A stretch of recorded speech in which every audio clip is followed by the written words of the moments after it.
My husband got injured during his affair trip and was taken to the hospital. The only thing that comes out of his mouth is verbal abuse. Look at this huge injury. This itching from the bandages is unbearable. Hurry up and wipe my body. Taking care of your husband is a wife's duty. You say it's a wife's duty to care for her husband? After you cheated on me with my sister? There's no way I can take care of a husband who doesn't even worry about me when I'm sick. I have no obligation to you anymore. What did you say? Reaching the peak of his irritation at my words, my husband lashed out, trying to grab me, but he ended up falling out of the bed. The impact seemed to send a sharp pain through his right leg, and he screamed so loudly that it echoed throughout the hospital. Grace, no, it's not me. The real person isn't me. Saying that, Emily pulled back the curtain to the bed next to his. The moment I saw who was behind the curtain, it felt like it'd been struck by a blunt object. What? Why? Lying on the bed was none other than that person. I'm Grace, a 28-year-old working professional. After graduating college, I joined a cosmetics company. Working life was far tougher than I imagined, both physically and mentally, but I felt joy in being able to work at the company I'd admired since my school days. As I adjusted to the busy yet fulfilling days, I was introduced to my future husband, Ryan, through my friend. Ryan, who worked for a major company, was an elite graduate of a top-tier university. Sharp, knowledgeable, and trusted by both his juniors and superiors, he was incredibly charismatic. Despite all this, he was down to earth, approachable, and easy to talk to. When I opened up about my work struggles, he listened seriously and gave me precise advice. So, when this incredibly charming Ryan proposed to me, asking to date with marriage in mind, I was so shocked I blurted out. 3 years into our marriage, I'm still steadily continuing my job. While we don't have kids yet, Ryan and I enjoy a happy married life together. My family home, by the way, is about an hour's drive from where we live in downtown New York. My parents always got along well and enjoyed traveling together, a true lovebird couple even in their daughter's eyes. Sadly, my kind dad passed away a few years ago due to illness. At the time, of course, I was heartbroken over my dad's passing, but I was even more worried about my mom being left alone, so I visited home frequently. Coincidentally, not long after my dad's death, my older sister Emily divorced and returned home. Knowing Emily was there gave me peace of mind. So now my husband and I only visit once or twice a year to check in. From the outside, my relationship with Ryan and my family seems perfect, and we appear to be a problem-free couple. But there's one thing that's been bothering me lately. Recently, Ryan has been coming home past midnight more and more often. When I ask him about it, he brushes me off. We're in the middle of the busy season right now. You work too, Grace, so you should understand what that's like. Of course, I understand how tough the busy season can be. Stacks of unfinished paperwork, endless phone calls, looming deadlines. Just imagining it gives me a headache. But no matter how busy you've been since we got married, you've never come home this late before. That's why I'm worried. Geez, even your mom said this, Grace. You worry too much. He didn't even try to hide his irritated expression, so I decided not to push any further. Alright, sorry for bothering you when you're tired. The bath's ready, so go ahead and relax. Okay, he replied flatly and headed to the bathroom. When did Ryan become so cold? He never acted like that before, even when work kept him busy. Do people really change as their marriage goes on? Even though I still felt uneasy, I tried to push the feelings deep down and headed to the bedroom to get some sleep. As I was walking, I noticed something colorful sticking out of Ryan's bag on the sofa. Even though we're married, I felt hesitant about going through his belongings without permission. But my curiosity got the better of me. The moment I picked it up, the feelings I had just suppressed started to creep back. This is Emily's handkerchief, and it's the one I gave her as a gift. I recognized it immediately. For Emily's birthday last year, I had ordered a custom handkerchief from her favorite brand. I even had her name embroidered on it, and she loved it. Baseless, unpleasant thoughts began swirling in my head, but thinking about it wouldn't solve anything. I had work early the next morning, but I knew I wouldn't be able to sleep until I cleared up this uneasy feeling. Eventually, Ryan came out of the bathroom and entered the bedroom. "Hey Ryan, I'm sorry to bother you before bed, but I just have one question." Ryan looked annoyed but let me continue when I insisted it would be quick. "It's about this." The moment I showed Ryan Emily's handkerchief, I saw the color drain from his flushed face, still red from the bath. "I found this in your work bag. This is Emily's handkerchief, right? Why do you have it?" I got curious because I gave it to her as a gift last year. This is Emily's. I didn't even notice. I must be borrowed it the last time we went to visit your mom together and forgot to return it. I see. Then we should make sure to give it back next time we see her. It's one of her favorite things. Yeah, well, do that. Is that all you wanted to ask? I'm going to sleep now. Ryan pulled the covers over himself, making it clear he had nothing more to say. But the uneasiness inside me only grew stronger, and in the end, I couldn't fall asleep until dawn. Since that incident, I'd been having trouble sleeping, and eventually, my health started to decline. When I woke up one morning, I could tell without even using a thermometer that I had a fever. My body felt as heavy as lead, and sharp, constant pain radiated from the top of my head. It seemed like I'd caught a cold from pushing my sleep-deprived body to keep up with work and house chores. When I called in sick to my office, they urged me to make sure to visit a doctor. But I didn't have the energy or strength to drive, let alone walk to the clinic. Ryan had already left for the day, so asking him to take me wasn't an option. Left with no choice, I decided to rest in bed for the day. The Ryan I used to know would be taken care of me if this had happened in the past. Thinking about all this made me sad, so I gently closed my eyes to push the feelings out of my head. When I opened my eyes, the evening sun was streaming through the window, illuminating the houseplant by the windowsill. It seemed I had slept for quite a while. Thanks to finally getting some rest after so long, my terrible headache had eased, and I felt refreshed. However, my fever hadn't gone down enough to walk outside, so I decided to ask Ryan to pick up some medicine and groceries for dinner.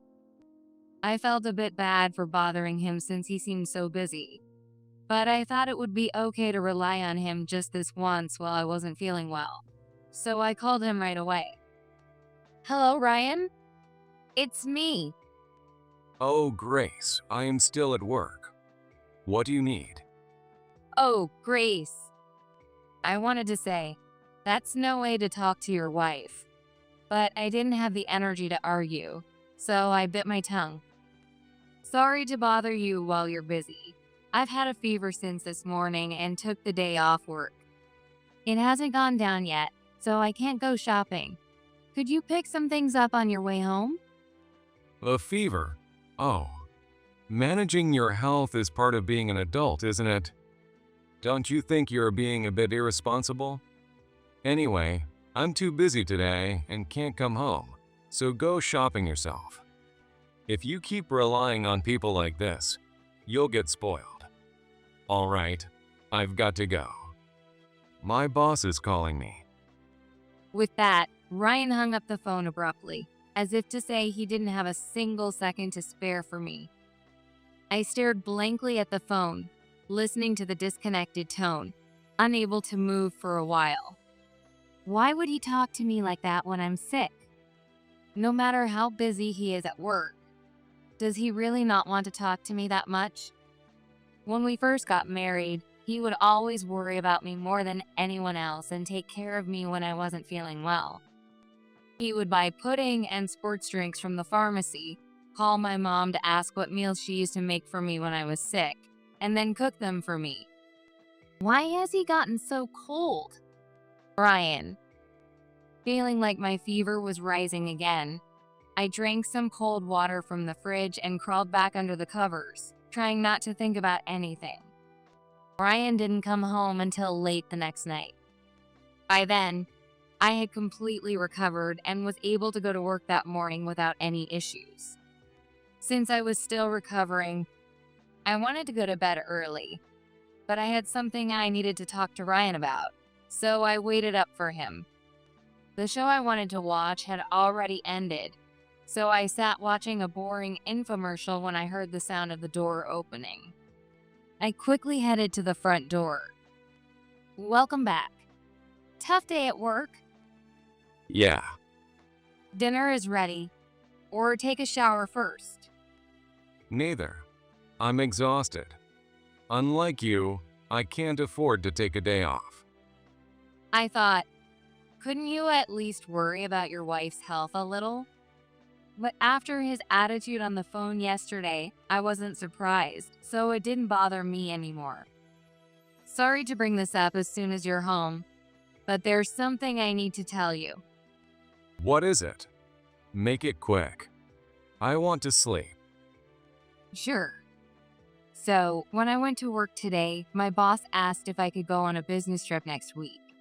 I was hesitant because of everything at home, but it's only for 2 or 3 days, so I agreed. I'll need you to take care of things at home while I'm gone. Since getting married, I had been doing all the housework by myself. I doubted Ryan could even do laundry properly, so I braced myself for whatever sarcastic remark he might throw my way. But his response was unexpected. A business trip? When exactly? It starts next Tuesday. I'm not sure about the return date yet. I'll have a meeting with my boss tomorrow to confirm. I'll let you know once it's set. Tuesday, huh? Got it. Make sure to email me as soon as you know your return date. With that reminder, he looked slightly pleased as he headed toward the bathroom. Wait, Ryan. Weren't you going to bed? I've changed my mind. Since you went to the trouble of preparing everything, I'll freshen up before going to bed. Where did his earlier bad mood disappear to? Hearing about the business trip seemed to have put him in an oddly good mood. It wasn't just my imagination. And when was the last time I heard him say, "Since you prepared it, Grace"? In the past, I might have been happy to hear those words, but now it only made me suspicious. Could it be? The thought crossed my mind, but there was no evidence, and the trip hadn't even started yet. However, that one fleeting, delighted expression from Ryan was enough to deepen my distrust. In the days leading up to the trip, Ryan kept asking me about the exact return date, reassuring me repeatedly with phrases like, "Don't worry about the house," or "Focus solely on work during your trip," things he normally never said. On the day of the trip, despite his busy schedule, Ryan even took the time to see me off at the station. Have a good trip. See you Thursday. He said with a smile, waving as I boarded. As the train left and I settled into my seat, I started replaying Ryan's behavior in my mind. His excitement at hearing about the trip, the frequent late nights, and then Emily's handkerchief in his bag. Emily's handkerchief? No way. Trying to shake off the unpleasant thoughts suddenly filling my head, I stood and made my way to the deck area. I searched my phone contacts for my mom's number and pressed the screen. A voice inside me kept repeating, just in case. Hello? Who's this? Hi, it's Grace. Mom? Oh, Grace, it's rare for you to call. What's going on? Aren't you usually working at this hour? Actually, I'm on a business trip and just got on the train. I had some free time, so I thought I'd call. I realize I haven't been in touch since my last visit home. You're not sick or anything, right? I'm fine. A business trip? I'm so jealous. It sounds like a vacation. It must be fun. It's work, Mom, not sightseeing. You really haven't changed with your love for travel. By the way, how's Emily? Anything unusual? Emily? She's her usual self. Doing great. Going to work as usual. Oh, but she has today off apparently. It's been noisy since morning, and I woke up earlier than usual because of it. A day off. Does she have plans to go out with someone? The word off made my chest tighten. Yeah, she's been getting ready to go somewhere all morning. Looks like she's heading out soon. And oh, she's dressed up more than usual. Maybe she found a new boyfriend? The phrase, just in case, vanished from my mind, replaced by the sound of my heart pounding louder. Even as I struggled to respond, Mom kept talking, saying things like, I'm so happy she's finally found someone new. I slowly moved the phone away from my ear, feeling Mom's voice fade as the call ended without me realizing it. Leaning against the door, I stared at the screen of my phone, now displaying the disconnected call. After a while, I reopened the call screen and pressed the call button again. That night, after finishing work and returning to my hotel, exhaustion hit me like a concrete block, crushing my entire body. I had focused all my energy on meetings with clients to avoid thinking about Ryan and Emily during the day. There was still no evidence, so there was no point dwelling on it. But my mind worked overtime, desperately trying to piece together anything that could serve as proof. Ryan and Emily? Since when? Are they together even now while I'm sitting here? No. Maybe Emily just happened to dress up for some other reason. And Ryan really might just be busy with work. Then why was he so excited? Why doesn't he worry about me at all? And what about Emily's handkerchief? I thought about calling my mom again, but asking about Emily multiple times in one day would seem suspicious. Even if the two of them were meeting, there's no way Emily would tell Mom the truth. No, this is bad. I might be overthinking everything. I just need to focus on work for now. On Thursday night, after successfully completing my 3-day business trip, I was relaxing on the couch at home. For a change, Ryan had already returned home, and we were spending a rare, peaceful evening together.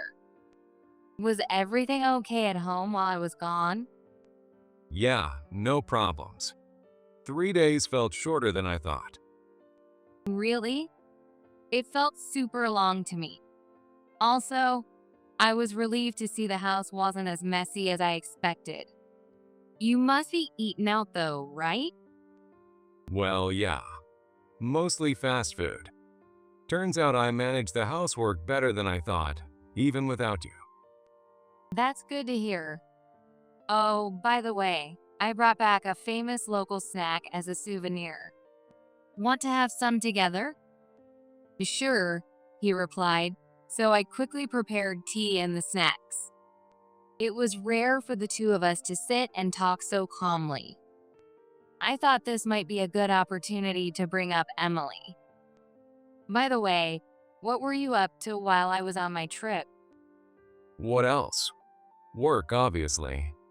Wait. You don't think I was cheating or something, do you? I was startled to hear the word cheating come out of his mouth. No, that's not it. I was just curious about how you spent your time since I've never been away from home since we got married. Even when I visit my mom, you usually come with me. I casually mentioned my mom, but Ryan's expression didn't change. Speaking of my mom, when I was on the train, I called her for the first time in a while. She told me Emily might have a boyfriend now. I was so surprised. She hasn't shown any interest in men at all since her divorce. A boyfriend for Emily, huh? Well, if she's taking a new step forward, that's great. Good for her. Oh, yeah, you're right. Ryan showed no signs of being flustered and continued leisurely munching on the snacks. Seeing how calm he was, I decided not to press the issue any further. A few days later, Ryan told me he was going on a business trip to another state. Unlike mine, his trip was supposed to last much longer. He was excited, saying that if his presentation went well, it could lead to high praise from his superiors and a potential big promotion. Naturally, his excitement seemed to grow as his departure date approached, and he started coming home later than usual, likely due to preparations. I recognized this excitement. It was the same expression he had when I told him about my trip. On the night before his departure, Ryan mentioned that he'd forgotten to buy something and headed to the shop after coming home. Not wanting to miss the chance, I decided to check his suitcase, thinking there must be something. Conveniently, the suitcase was left wide open, making it easy for me to search through. I quickly reached inside to look for evidence, but the contents immediately struck me as strange. Is he really going on a business trip? Hidden inside the suitcase was a travel guidebook, something entirely unnecessary for work. It had multiple sticky notes sticking out, carefully placed for easy access. As I flipped through the pages, I found that the section listing the top-rated restaurants had been circled with a red pen, with a note reading "Reservation, 6:30 p.m." scribbled next to it. Instead of the usual white dress shirts needed for work, there were new, stylish shirts and shoes, complete with tags still attached, as well as a hat that seemed perfect for a resort area. It didn't make any sense for a client meeting to take place at a touristy restaurant, and there weren't any work-related clothes or materials in the suitcase.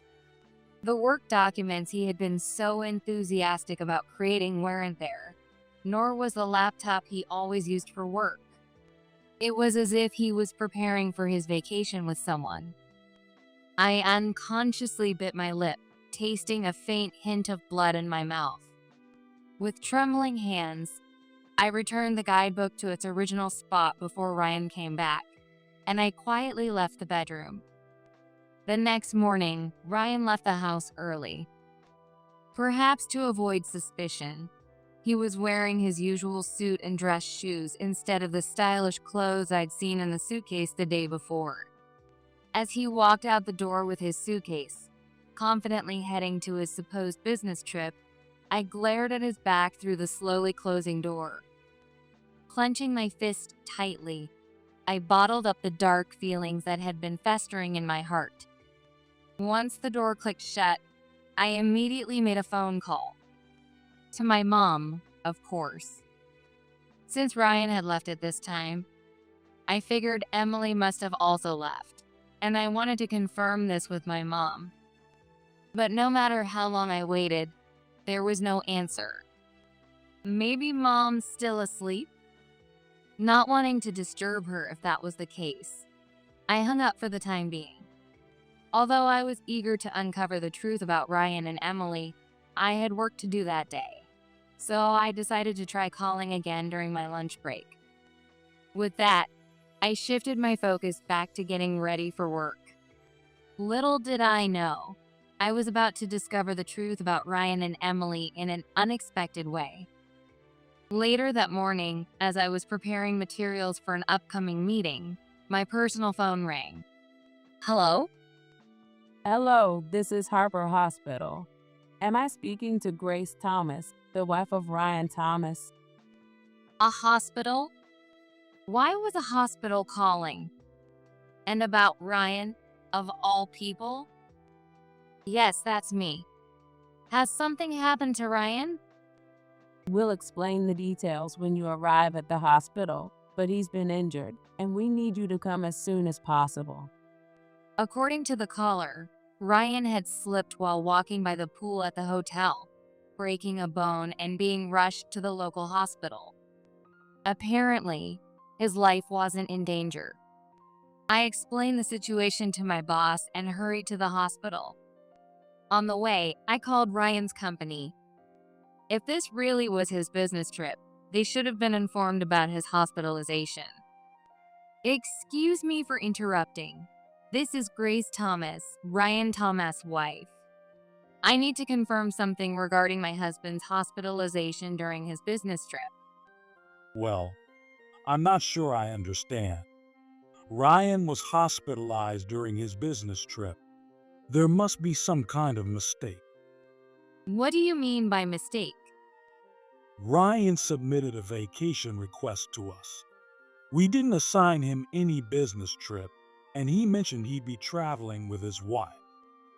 Ryan's boss sounded confused, and a mix of anger and disappointment swelled inside me. I see. Thank you for your time. I'll reach out again later. After ending the call, I exhaled deeply, trying to calm myself.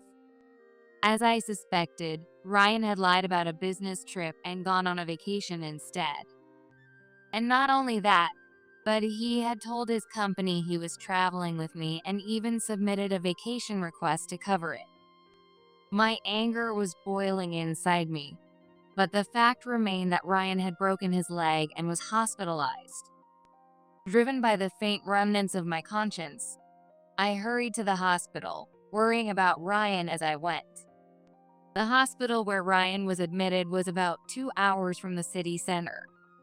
This area was a popular resort destination, and on the train ride there, I saw plenty of couples and families who seemed ready to create happy memories. But in my current state, I couldn't muster the energy to find their excitement heartwarming. After arriving at the hospital entrance, I quickly checked in and received a visitor's badge. I hung it around my neck and headed toward Ryan's hospital room, guided by the nurse. Placing my hand on the door, I took a deep breath to steady myself and slowly opened it. Ryan and Emily. As expected, my sister Emily was sitting beside Ryan's bed in a folding chair. Ryan, meanwhile, had his right leg wrapped in bandages and suspended in the air. Looking at his face, I noticed a bruise on his forehead that had turned from blue to black, peeking out from under a bandage. It looked painful. Despite his severe injuries, he seemed capable of talking. To end up like this. How pathetic, Ryan. That's the first thing you say to your injured husband. No words of concern at all. Let me ask you this. Why would you expect me to be concerned? Who was it that didn't even ask if I was okay when I had a fever? I was busy with work. How could I have known you were sick? Apparently, Ryan had no memory of me asking for help with groceries or of his snide remarks about me relying on him too much.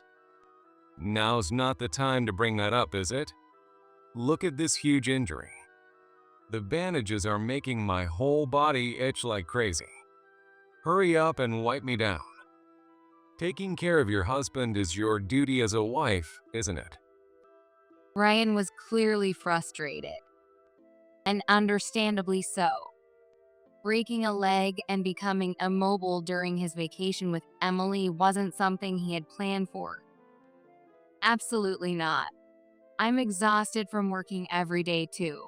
Besides, there's no way I'm taking care of a husband who doesn't even worry about his wife when she's sick. I have no obligation to you anymore. What did you say? Ryan, now reaching his peak irritation, lashed out and tried to grab me. But with his lower body immobilized due to the fracture, he lost his balance and fell off the bed. The impact must have sent sharp pain through his right leg because his scream echoed throughout the hospital. Hearing the commotion, several nurses rushed into the room. "What happened here?" one of the nurses asked Emily and me. I simply looked down at Ryan with a cold glare. As the nurses worked to lift Ryan back onto the bed and tend to his injury again, I continued confronting him. "You say it's a wife's duty to care for her husband? After you cheated on me with my sister, you have the nerve to say that?" I shouted loud enough for everyone in the room to hear and pulled out several photos from my bag, thrusting them in front of Ryan and Emily. The nurses, visibly shocked, glanced between the photos, Ryan and Emily. Yes, it all started on the day I told Ryan about my business trip. His overly cheerful demeanor and Emily's suspicious behavior kept gnawing at me. After calling my mom, I hired a private investigator to monitor Ryan and Emily during the 3 days I was away. The results, as you can see, were damning. The photos clearly captured Ryan meeting Emily in front of a hotel and the two of them walking inside together. Being exposed in front of the nurses seemed to hit Emily hard, and she began to panic. Shaking her head vigorously, she stammered in a trembling voice, revealing a shocking truth. No, it's not me. The real person isn't me. With that, she walked over to the bed next to Ryan's and pulled open the curtain. As soon as I saw who was behind the curtain, it felt like it'd been struck by a blunt object. Why is Mom in this bed?